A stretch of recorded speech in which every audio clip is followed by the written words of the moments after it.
Bonjour, on est le 13 janvier 2018. 2019, je m'excuse, encore une fois, j'ai encore fait l'erreur. Voilà, c'est pas le premier. J'ai signé un document, bon, déjà, j'avais marqué 2018 dans le document et ça commence, hein, je veux dire, les erreurs qu'on fait de début d'année, c'est tout à fait logique parce que bon, on est toujours en plein dans l'année 2018. Il faut s'habituer avec l'année 2019. Donc, on est bien le 13 janvier 2019. Je m'excuse. Voici un petit problème, bon, qu'on va essayer de tenter de résoudre. euh, sur une population de 10 000 personnes, bon, on a une population de 10 000 personnes, on a observé sur les 10 000 personnes 103 albinos. 103 albinos. Alors, on appelle X le nombre d'albinos que l'on peut observer sur un échantillon de 100 personnes. Ah. Je vous laisse déjà méditer là-dessus et voir qu'est-ce que tout ça signifie. Qu'est-ce que tout ça signifie? Donc, on a pris une population de 10 000 personnes et on a observé, c'est-à-dire qu'on a vu qu'il y avait, parmi les 10 000 personnes, à coup sûr, il y avait 103 albinos, parce qu'ils ont été observés. Hein, on les a vus. On les a vus qu'il y avait 103 albinos sur les 10 000 personnes qui constituent la population. Bon. On appelle X le nombre d'albinos que l'on peut observer sur un échantillon de 100 personnes. Donc, ici, l'échantillon est plus petit. 100 personnes, c'est pas les 10 000 personnes ici, hein. Vous avez 10 000 personnes ici.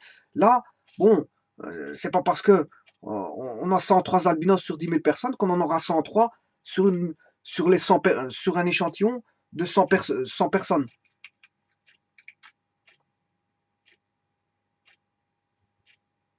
Donc, on peut se dire qu'on en aura X. X est une variable, ce qu'on appelle une variable aléatoire. On peut constater qu'il y aura peut-être un albinos ou zéro, pas d'albinos du tout sur 100 personnes. Peut-être un albinos, peut-être deux albinos, peut-être trois albinos, peut-être 5, mais jamais 103 parce qu'il n'y a qu'un échantillon de 100 personnes, donc maximum 100 albinos. Et ça, c'est le coup de chance, je veux dire, absolu. Parce que je veux dire, avoir 100 albinos parmi un échantillon de 100 personnes, avoir pris les 100 albinos, bon, c'est terrible comme probabilité. Hein. Je veux dire, bon, vous allez comprendre, c'est une probabilité qui est très peu probable d'avoir 100 albinos parmi un échantillon de 100 personnes. Voilà. Avoir 100 albinos sur un échantillon de 100 personnes alors qu'on en avait 103 sur 10 000, hein, c'est le bingo comme on dit. Hein. Voilà, donc on dit que X est la variable aléatoire, le nombre d'albinos que l'on peut observer sur un échantillon de 100 personnes.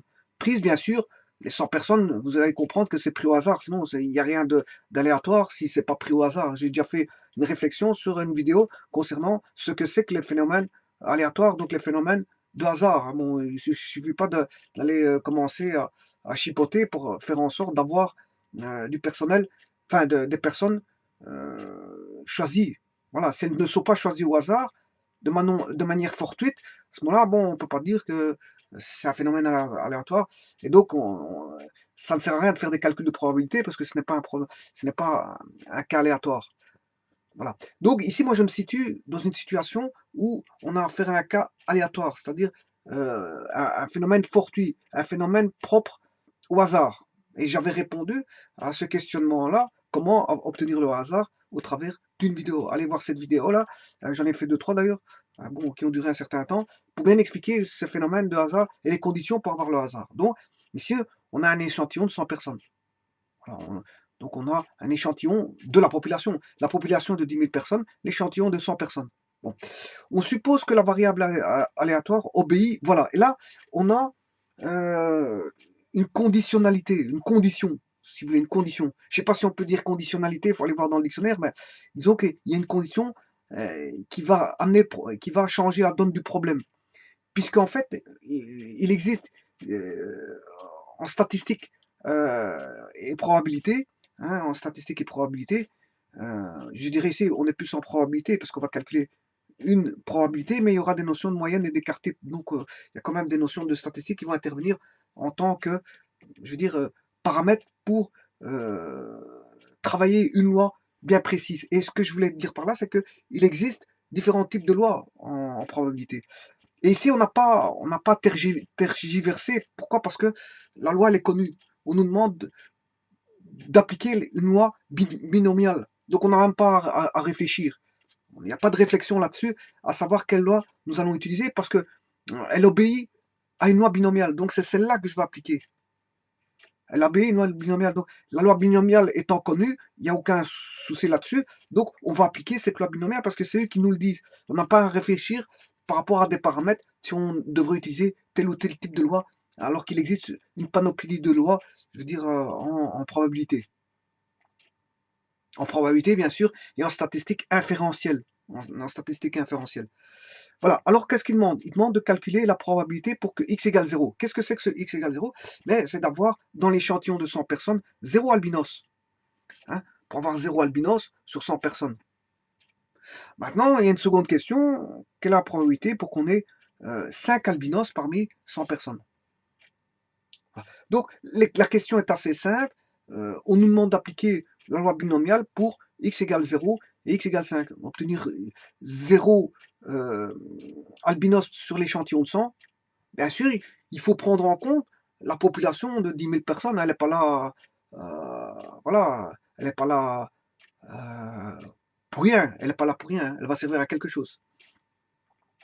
Et puis, on nous demande de calculer la probabilité pour que x, qui représente le nombre d'albinos, soit 5 albinos, soit de 5 albinos sur un échantillon, bien sûr, de 100 personnes. Et alors, à ce moment-là, quand on a calculé ceci, il nous demande une sous-question, calculer la moyenne et l'écart type. Donc, au travers de ces probabilités, je sais retrouver des paramètres statistiques que sont la moyenne et l'écart type. Bon, toutes les théories ont déjà été faites concernant, je veux dire, il n'y a rien de magique là-dessus. Les théories sont connues depuis très longtemps concernant la binomiale. La binomiale utilise le binôme de Newton. Donc, mais avant d'utiliser le binôme de Newton, il faut savoir qu'on a une population de 1000 personnes. On a une population de 1000 personnes. Et là-dedans, dans cette population, on a 103 personnes. 103 albinos, je m'excuse. 103 albinos dans une population de 1000 personnes. Voilà que nous revoilà à prendre un échantillon de cette population. Je prends un échantillon de la population, un échantillon de 100 personnes parmi les 1000. Et là, à ce moment-là, on va se demander combien d'albinos, quelle est la probabilité d'avoir 0 albinos et 5 albinos. Voilà. Dans la population de 100 personnes. Alors pour ça, on a les lois, la loi binomiale. La loi binomiale, elle est basée sur quoi? Sur ce qu'on appelle un succès et un échec. En fait, quand on a par exemple un pourcentage de succès, eh bien l'échec sera, on va dire, ce qu'on appelle le complément à 1 du succès. Voilà, complément à 1 du succès. Par exemple, si j'ai 90% de succès, ce qui fait 90% c'est 0,9, là j'aurai 1 moins 0,9, ce qui fait 0, 0, j'aurai 10. Si j'ai 90% de succès, j'ai 10% d'échec. Si j'ai 80% de succès, j'aurai 20% d'échec. Si j'ai 70% de succès, j'aurai 30% d'échec. Bon, l'échec est relié au succès, vous le voyez, par soit si je me situe en pourcent, ce sera le complément à 100, mais si je me situe par rapport à des décimales, ben ce sera par rapport à l'unité. Voilà. Et il faut savoir que le succès plus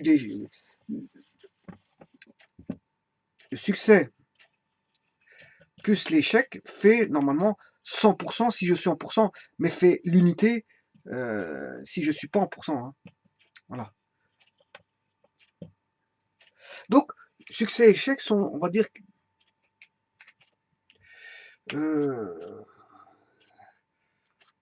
des variables. Je vais les écrire au travers de variables. Hein. Voilà. au travers de variables que je vais appeler P pour succès et Q pour l'échec. P sera le succès, Q l'échec. Donc, comment calculer l'échec à l'aide d'une seule variable? Ben, on sait bien que P est égal à 1 moins Q. Et donc, comment calculer l'échec? Connaissant le succès, ça c'est comment calculer le succès en connaissant l'échec, mais comment calculer l'échec en connaissant le succès? C'est 1 moins P. Voilà. Si je veux connaître le succès P, ben, je fais 1 moins l'échec, mais il faut que je connaisse l'échec. Mais si je veux connaître l'échec, ben, je fais 1 moins le succès et j'aurai le succès. Voilà. Bon, mais comment calculer ce fameux succès et échec? Bon, tout d'abord, la loi binomiale répond au binôme de Newton, qui est CNM A N B exposant M moins N. Voilà, ça c'est ce qu'on appelle le binôme de Newton.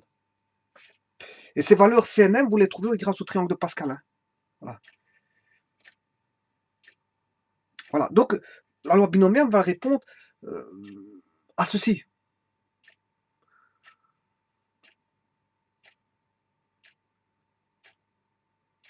Mais en mettant CNM qui sont, bien sûr, Cx qui est la variable, bien sûr, la probabilité à rechercher. Donc c'est X parmi l'échantillon, multiplié par, on va dire, le succès exposant la probabilité à chercher par rapport à la variable aléatoire X, et bien sûr l'échec. Et là, bien sûr, vous comprendrez qu'on a, ce sera l'échantillon total moins X. Voilà, j'ai adapté à une loi de probabilité, bien sûr, de probabilité pour une variable aléatoire X, bien sûr. Ah, probabilité pour avoir une variable X qui vaut une certaine valeur. Et c'est le cas ici. On me demande pour les valeurs X égale 0, hein, comment pour X égale 0 et X égale 5. Ben voilà, pour avoir 0 albinos et 5 albinos.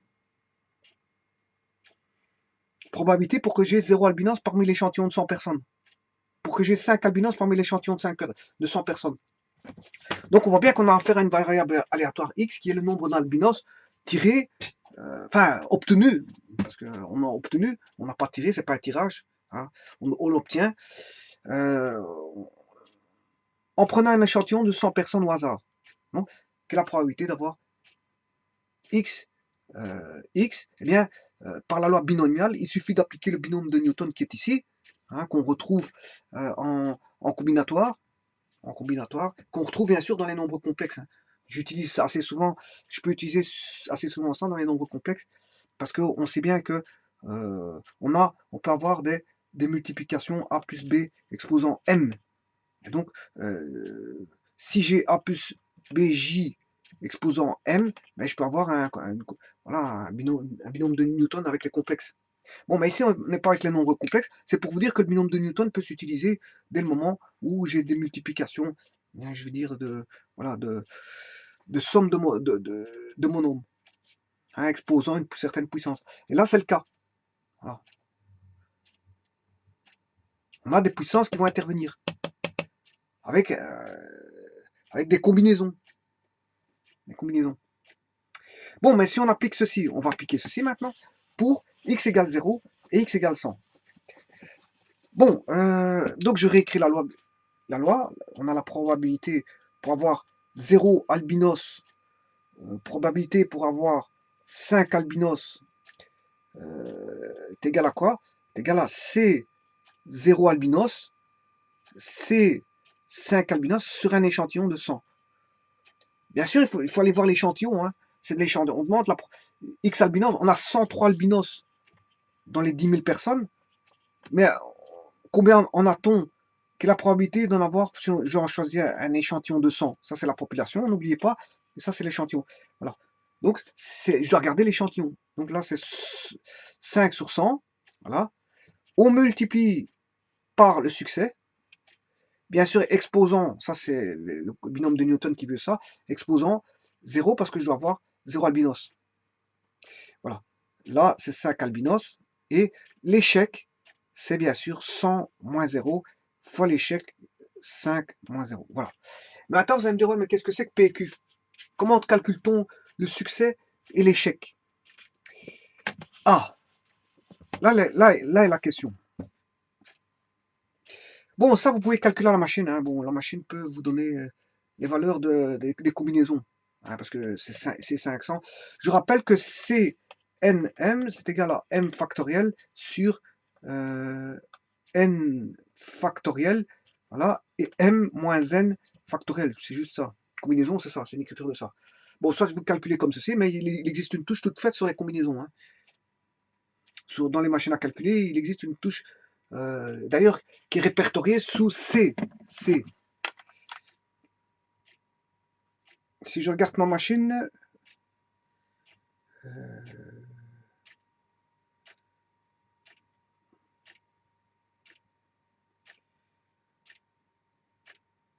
voilà. Moi, elle est répertoriée sous forme de NCR. C'est une touche, il y a NPR et NCR. Normalement, c'est celle-là. NCR. Voilà. Donc, par exemple, on va calculer, logiquement, on va calculer de manière manuelle C0 100. Ben, le M vaut 100, on a 100 factoriel divisé par 0 factoriel sur 100 moins 0 factoriel. Ce qui fait, là, on a tout de suite, on voit bien que ça fait 1. On a 1 ici.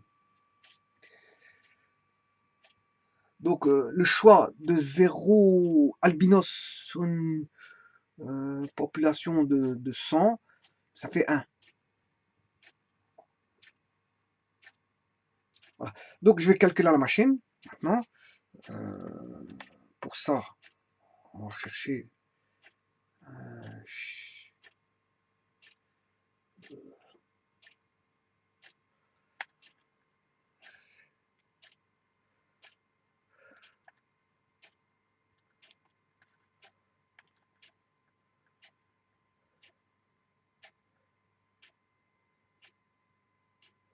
chaque fois je repère la touche ce qu'elle est. En fait, je ne vois pas où est-ce qu'est la touche.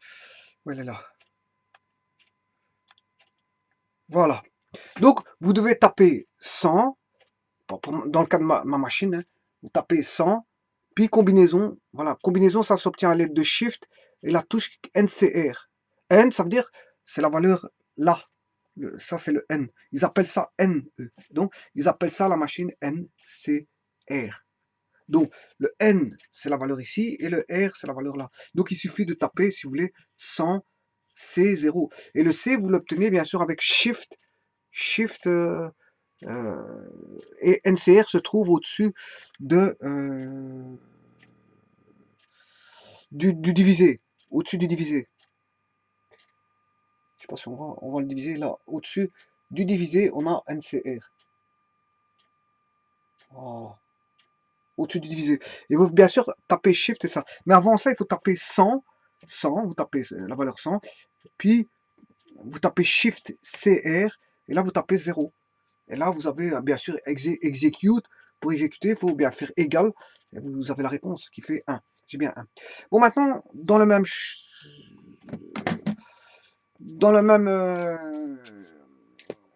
sous le même chemin, faisons le même chemin, mais calculons C500. Donc, calculons celui-ci, C500. Que vaut C500?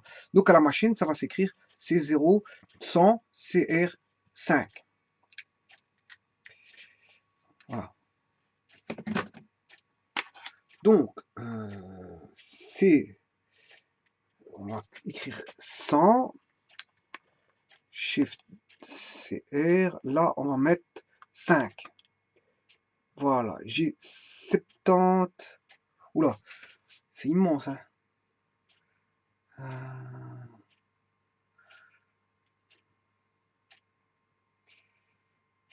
C'est immense. Enfin, c'est comme ça, c'est comme ça. Je vais noter le nombre, ce qui fait 520, 75. 75 millions, 2, non, c'est 752, c'est 75 millions, 287 000, parce que la machine ne fait pas des espaces, hein, donc elle réunit tout, ce qui fait qu'on s'y perd. 75 287 520. Voilà. Là, avec des espaces séparant les milliers et les millions. Voilà que vous, voilà, qui est plus grand que 6,05. Bon, maintenant, qu'est-ce que c'est que ce fameux P et Q? Bon, ayant trouvé P, le Q sera très facile à trouver, fatalement. Hein. Bon, je vous l'ai dit, ça va être un complément. Hein. Le Q, c'est un complément de P. Bon. Alors, qu'est-ce que c'est que ce fameux P? Le succès. On demande pour avoir 0 albinos, 0 albinos. Bon. Mais il faut tirer par rapport à des éléments, je veux dire, de référence statistique qui peuvent intervenir en tant que, si vous voulez, variable. Ou plutôt comme donnée, pas variable. Parce que la variable ici, c'est la variable aléatoire. Comme donnée. Qu'est-ce qui pourrait intervenir comme élément statistique, comme donnée, pour rechercher le succès? Mais il n'y a pas 36 éléments. Hein. Le premier élément qui vient en statistique, c'est ce qu'on appelle la fréquence. Voilà, la fréquence. Donc, le succès va être, si vous voulez, une fréquence. Tout comme l'échec. Si le succès est une fréquence, ben l'échec sera aussi une fréquence. Mais ça sera une fréquence de succès, et le Q, une fréquence d'échec, tout simplement. Bon, maintenant, comment trouver cette fréquence de succès? Ben, c'est par rapport à la population. Je vais chercher la fréquence de succès par rapport à la population et non pas à l'échantillon, par rapport à la population. Ce qui veut dire que la fréquence de succès, c'est 103 albinos sur une population de 10 000. 10 000. Voilà le succès P.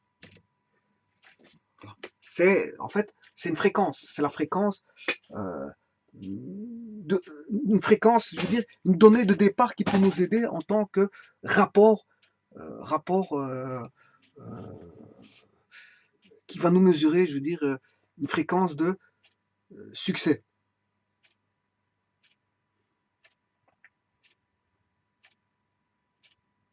Voilà. Alors vous allez me dire qu'est-ce que c'est que l'échec?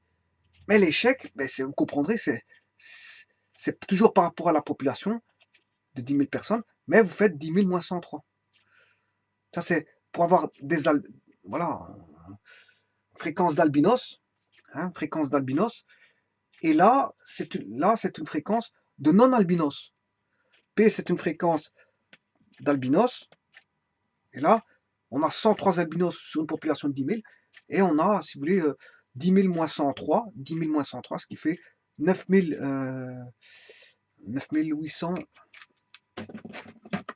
9897, ouais, c'est ça. 10 000 moins 3, 9 997.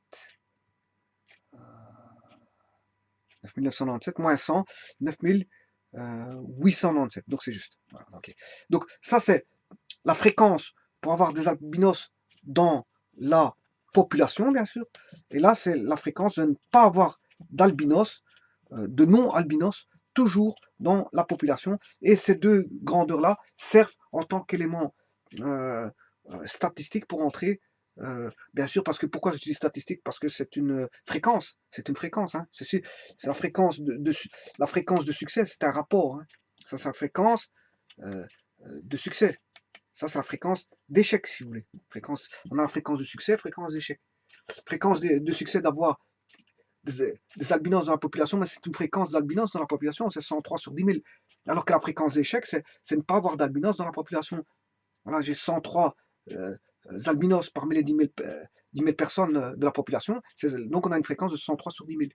Alors, pour ne pas avoir d'albinos, on a une fréquence de 9 897 qui ne sont pas des albinos sur une population de 10 000. On utilise ces données-là pour calculer voilà, le succès et l'échec et donc fatalement l'introduire dans le binôme de Newton. Donc, ici, les données sont connues. P et Q sont connues. Donc, P, c'est par rapport à la population. P et Q sont donnés par rapport à la population. C'est-à-dire qu'ici, on a, je vais remettre on a, comment on avait dit on a 100, le succès, c'est 103 albinos. Ouais, 103 albinos sur 10 000. Voilà. Exposant, bien sûr, 0.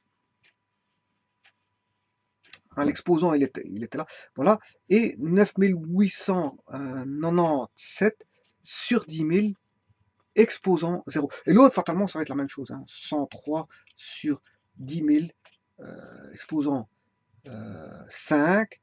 Et 9897 sur 10 000, exposant le tout 5. Bon, et je calcule tout ça, et j'aurai la probabilité d'avoir 0 albinos parmi l'échantillon de 100 personnes. Et la probabilité d'avoir 5 albinos parmi l'échantillon de 110 personnes, en prenant en compte des paramètres statistiques qui sont là. Comment on appelle ça, la fréquence. La fréquence de succès dans la population, la fréquence d'échec dans la population. Voilà. Ah oui, ici je me suis trompé. Hein. Attention que c'est ici, c'est si j'ai 100 ici, j'ai 100 moins 0, ce qui fait 100. Si j'ai 5 ici, j'ai 100 moins 5, ce qui fait 95 ici. Voilà. Voilà. Et en calculant tout ça, mais normalement, je dois avoir ma probabilité de... N'oubliez pas qu'ici, j'ai calculé C0 100 qui vaut 1 et C500 qui vaut 7. Voilà, on va faire notre calcul. Donc, ici, il y a déjà quelque chose de très facile. Mais tout nombre exposant 0, ça fait 1. Donc là, on a déjà 1.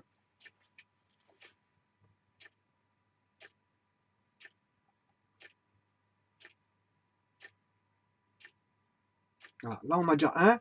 Ici, on a 1. Une fois 1, ça fait 1. Donc tout ça va tomber. Et il va rester plus que ceci. 9897. 9897 divisé par 10 000. Exposant 100. Voilà. Et j'obtiens 0,355, 105, 196. Bon, bien sûr, je prends au millième. Hein. Je vais arrondir au millième. Donc, ce qui fait environ 0,355. Environ 0,355. Ce qui fait 35,5% de chance d'avoir 0 albinos.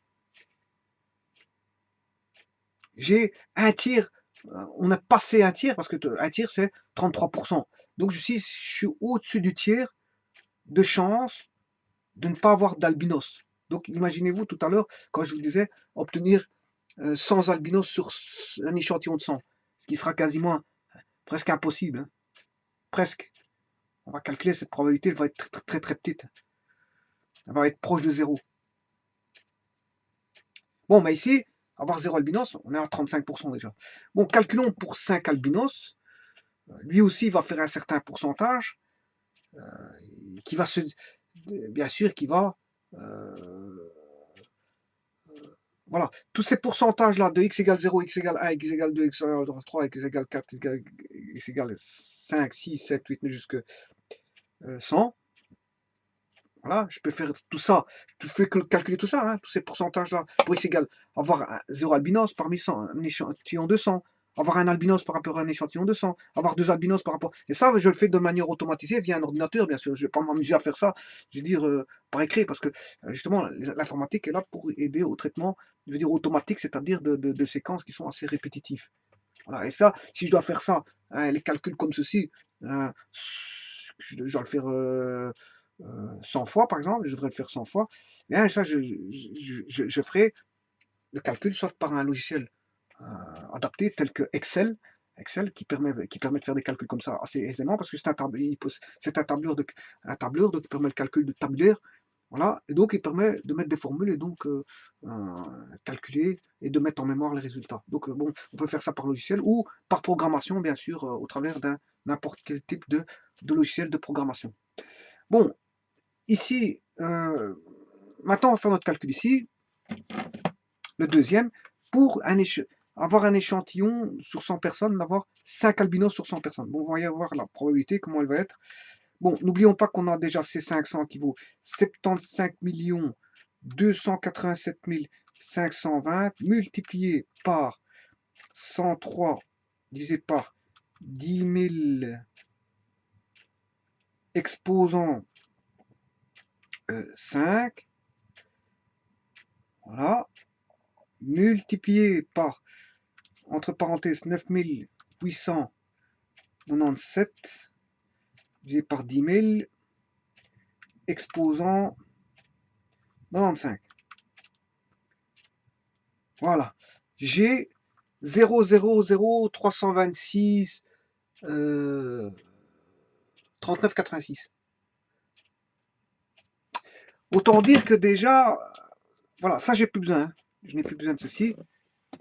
Ah, j'ai dit, je viens de dire 0,00 et puis j'ai dit 326, 39,86. Si j'arrondis au millième, bon ici je prends le, ouais, bon je vais prendre 0,00326. Voilà. Ce qui fait combien de pourcents si je fais fois 100, 10, 100, ce qui fait déjà, vous voyez, pour avoir 5 albinos, on est déjà à 0,32%. On a 0,32%, on est déjà presque à 0% pour obtenir 5 albinos. Alors, pour obtenir 100 albinos, je vous dis pas, hein, je vous dis, c'est quasiment presque impossible. On sera, si déjà à 5 albinos, on est déjà à 0,32%, on n'allait pas aller. Vous allez voir que pour essayer de calculer, vous faites C100, hein, sans albinos. Hein. Voilà, déjà C100, ça fait déjà 1. Là, on aura 1. Multiplié par 103 sur 10 000, exposant 100, 9897 sur 10 000, exposant 0. Celui-ci fera 1. Donc, il restera, mais la probabilité, c'est 103 sur 10 000, exposant 100. Bon, voyons voir. 103 divisé par 10 000. 103 divisé par 10 000. Voilà, exposant 100. Voilà ce que ma machine donne. C'est pas 0, mais en fait, c'était parce qu'en fait, ma machine, c'est plus affiché. Je veux dire, elle n'affiche que sur un certain nombre de digits, donc fatalement, le restant ne s'est pas affiché, mais pour lui, c'est proche, ça vaut environ 0. C'est ça que je vous dis, avoir 100 albinos, je vous l'avais dit, on est proche de 0. Effectivement, c'est le cas. Une des plus grandes probabilités, ça va être bon, d'avoir 0 albinos, hein, d'avoir 0 albinos. Pourquoi? Parce que la fréquence est petite ici. 103 sur 10 000, c'est une petite fréquence. Hein, on a très peu d'albinos sur une population de 10 000 personnes. Imaginez-vous que j'avais qu'un albinos sur 10 000 personnes. Fatalement, pour l'avoir sur un échantillon de 100, ça va être encore plus compliqué. Vous comprenez que voilà, la raison, elle est là. Hein. Donc, pour agrandir ma probabilité, il faudrait que j'agrandisse le nombre d'albinos. Si la population est composée de beaucoup d'albinos, il n'y a pas de problème. J'aurai une grande probabilité d'avoir sur un échantillon de 100. Voilà. Mais si déjà la population est déjà en fréquence très petite, ben, fatalement, dans l'échantillon, j'aurai quelque chose de très petit d'avoir. Hein. Tout, il est là. C'est une question voilà, de nombre ici, d'albinos. Plus j'aurai d'albinos, tant mieux. Repêcher un échantillon, j'aurai une grande probabilité de l'avoir, mais si les fréquences ici, elle est petite, et 103 sur 10 000, c'est petit. On n'a que 103 albinos sur 10 000 personnes. Donc, ça veut dire qu'on a 9897 personnes qui sont des non-albinos. Ouais, on est proche de 10 000, hein. On est proche de la quasi-totalité des personnes qui ne sont pas albinos. Hein. Voilà, parce que 103, qu'est-ce que c'est que 103 par rapport à 10 000? Voilà. Voilà, ceci étant dit, maintenant, on va calculer la moyenne. Maintenant, à partir de ces calculs, on a calculé pour x égale 0, un choix de 0 albinos sur un échantillon de 100 personnes. Voilà. Maintenant, bien sûr, 0 albinos et 5 albinos, c'est ce que je viens de calculer. On a remarqué que pour 0 albinos, la probabilité était de 35, quasiment 35%, ce qui est énorme par rapport à la probabilité d'obtenir 5 albinos.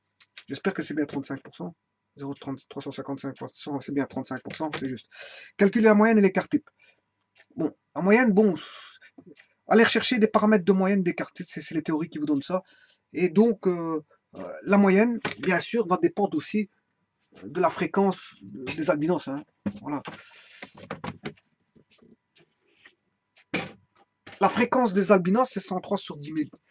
Mais ça, c'est pour la population. Il faut ramener ça à l'échantillon. Mais l'échantillon, c'est un échantillon de 100 personnes. Donc, il suffit juste de faire x 100. Et là, vous avez le paramètre de moyenne. La moyenne, ce sera ceci. C'est de ramener tout à un échantillon de 100 personnes, tout simplement. 103 sur 10 000 x 100. Voilà. Ce qui veut dire en d'autres termes, qu'est-ce que ça veut dire ça ça veut dire quoi? Ceci, je n'ai pas besoin de l'effacer. Ça veut dire que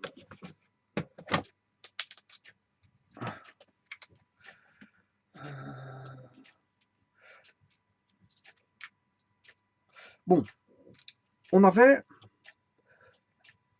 une population de 10 000 personnes.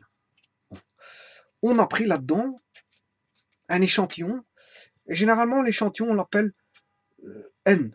N c'est 100 personnes. Voilà, j'ai 100 personnes. Ce qui veut dire que, bien sûr, le P c'était la fréquence. La fréquence c'est, on va dire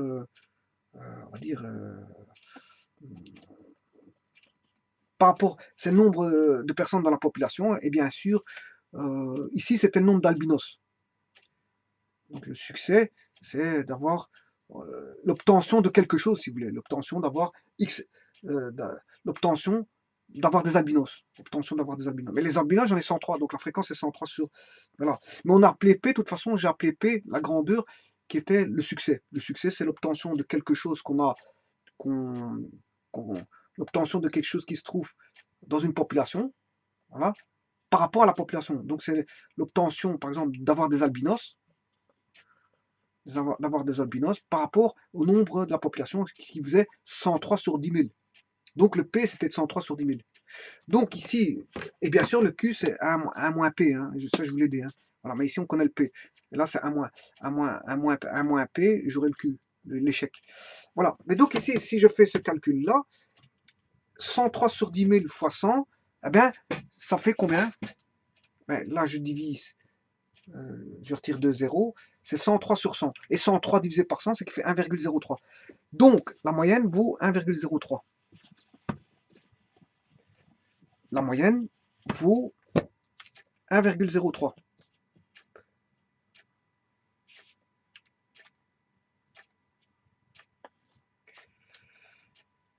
Voilà le paramètre de moyenne. En d'autres termes, qu'est-ce que c'est? Ben, ceci, qu'est-ce que c'est? C'est la fréquence d'avoir des albinos. Hein, donc, c'est le succès.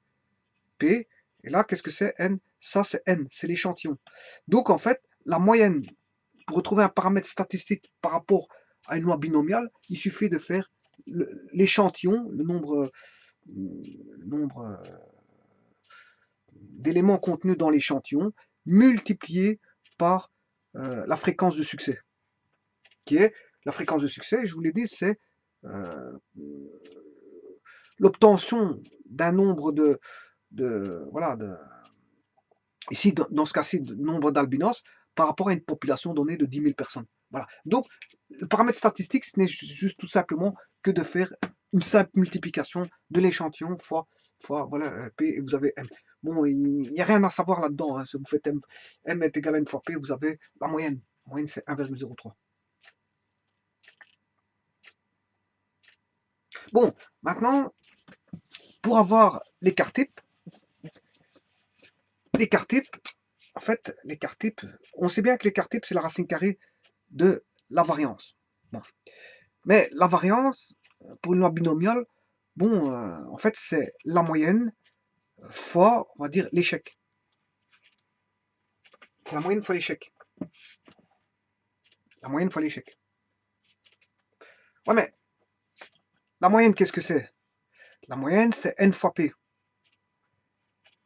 Fois, ça c'est la moyenne, n fois p. Fois q, fois l'échec.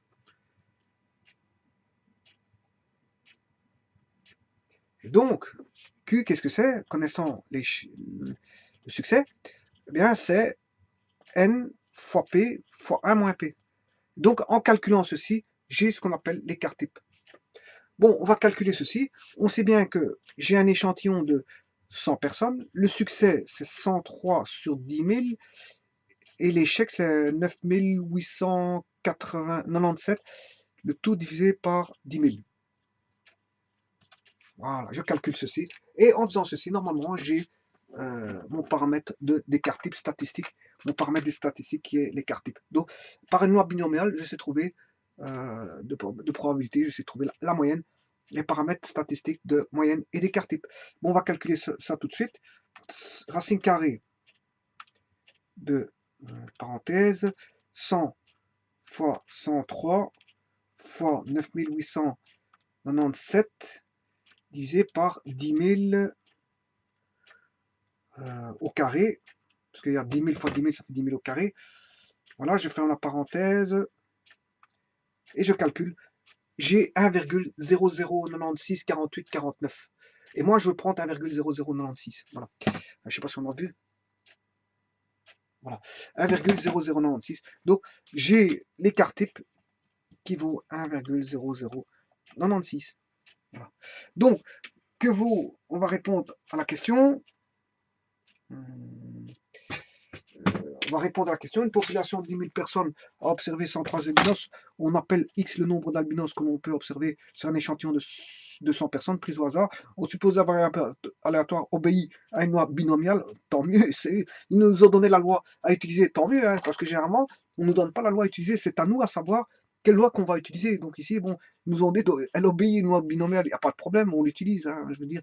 Ben, généralement, une loi binomiale, ça s'utilise quand il y a un succès et un échec, comme je vous ai dit. Donc, quand il y a deux paramètres qui sont, comment est-ce qu'on appelle ça, complémentaires. Voilà, ça, on utilise la binomiale quand on a voilà, des compléments, si vous voulez, des compléments. Voilà. Donc, mais là, ils nous le disent, hein, elle obéit, donc il n'y a pas de problème, on ne doit pas rechercher.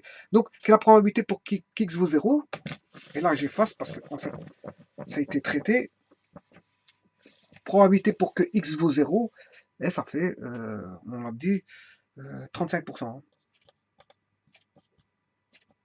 0 albinos sur un échantillon de sang, c'est 35,5%. Probabilité pour avoir X égale 5 albinos, elle était très petite, hein, je ne sais plus comment est-ce que c'était.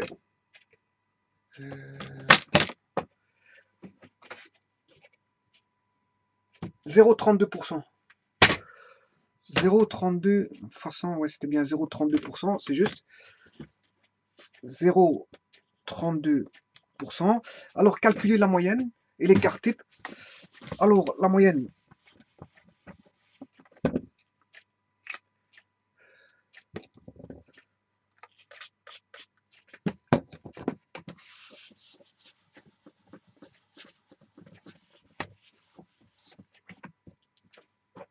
Il suffit que j'écris les résultats, tout simplement.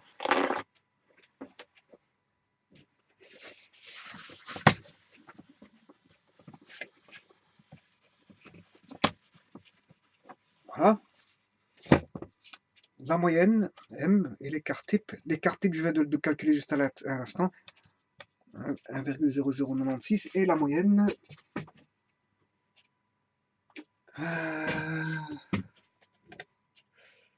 N fois P. Ouais, N fois P, il est ici. De toute façon, j'ai pas besoin. Le N fois P, il est ici. Hein. Donc, ça, c'est la moyenne. Hein. On a bien dit qu'on a la moyenne. N fois P. Fois P et 100 fois. Hein, je retire 2 zéros ici. Et je fais 103 divisé par 100, ce qui fait 1,03. Voilà. 1,03. Voilà comment utiliser, je veux dire, une loi binomiale et trouver les éléments statistiques de moyenne et d'écart type. Voilà, assez simplement. Donc, vous voyez que pour calculer les moyens de paramètres les moyennes les paramètres de moyenne des cartes types, il suffit de faire juste un calcul très simple, hein. Connaissant NBP, bon, c'est simple à calculer, il n'y a rien de difficile là-dessus.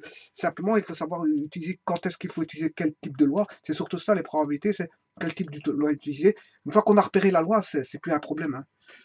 La grande difficulté dans les probabilités, c'est de trouver le type de loi utilisé. Les lois sont connues, bon, je veux dire, c'est juste des applications de lois. Donc, le tout, c'est de trouver quel type de loi qu'on va utiliser. Une fois que la loi est utilisée, bon, on utilise les paramètres spécifiques à cette loi. Bon, ça c'est enfantin, bon, c'est pas, il n'y a rien de compliqué là-dessus. Le plus difficile, c'est de choisir la bonne loi. Mais ici, il n'y a pas eu de difficulté parce qu'elle disait que dans l'énoncé, ça obéissait, je veux dire, à la loi binomiale. Donc, moi, orienté, donc il n'y a pas de problème, il n'y a aucun souci là-dessus. J'utilise la loi binomiale, il n'y a pas de problème. Elle est connue, il suffit de mettre les paramètres en jeu, et c'est tout. Sachez que, bon, quand je parle de paramètres, bon, vous pouvez travailler les statistiques au travers de GeoGebra, hein. Il vous demande certains paramètres, vous les introduisez, hein, le succès, l'échec, et tralala, tralala. Enfin, lui, il calcule l'échec, hein, parce que bon, vous rentrez sûrement le. Je n'ai pas encore regardé sur GeoGebra, mais on sait sûrement le faire, hein. Toutes les lois statistiques sont sur GeoGebra. Enfin, peut-être la version complète. La version complète, hein. Je veux dire que vous devez installer sur l'ordinateur. Voilà, pas la version, je veux dire, minimale. Je ne sais pas si elle l'est sur la version minimale, mais en tout cas, elle l'est sur la version complète. Et là, vous pouvez introduire le type de loi, et là, il vous calcule tout, fatalement, parce que ce n'est que des formules à appliquer. Bon. Je vous dis, la plus grande difficulté des probabilités, c'est de savoir quel type de loi on utilise. Et à partir de là, bon, la facilité va venir par après, puisqu'il suffit juste d'appliquer des lois et des formules connues. Voilà. Donc, la première des difficultés, c'est quel type de loi utiliser. À partir de là, le problème, il est résolu. Quand on sait quel type de loi on va utiliser, ben, le problème est résolu. Mais ici, je me répète encore une fois, il n'y a pas eu de difficulté à choisir son type de loi. Pourquoi? Parce que bon, il disait que la loi obéissait à une loi normale. Bon, utilisons la loi normale, il n'y a pas de problème. Voilà, je vous remercie beaucoup.